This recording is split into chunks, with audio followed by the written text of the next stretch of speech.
Hi friends, gongura துவையல் இதுக்கு வேணுங்கிறது சிவப்பு கோங்கூரா எடுத்துக்கோங்க. ஓகே, அந்த காம்பு சிவப்பாக இருக்கும்.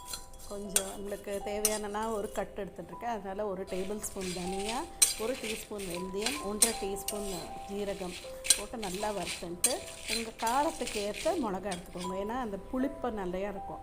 ஸோ அதுக்கேற்ற மாதிரி காரம் போட்டால் தான் நல்லாயிருக்கும். இது பாருங்கள், இந்த சிவப்பு காம்பு இருக்குல்ல, அந்த மாதிரி இந்த கோங்கூராவை எடுத்துட்டு இதை வறுத்து வச்சதை பொடி பண்ணி உப்பு பெருங்காயம் சேர்த்து பொடி பண்ணி வச்சுக்கோங்க.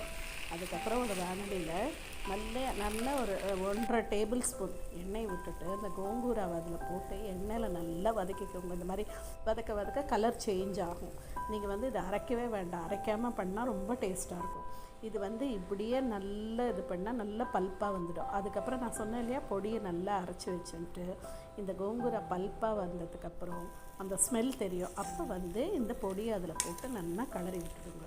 கிளறி விட்டதுக்கப்புறமா ஒரு இதில் எண்ணெய் வச்சுட்டு அதில் கடுகு, உளுத்தம்பருப்பு, கடலைப்பருப்பு, எங்கள் வீட்டில் கடலைப்பருப்பு பிடிக்கும் தாளிச்சா தொகையிலெல்லாம்.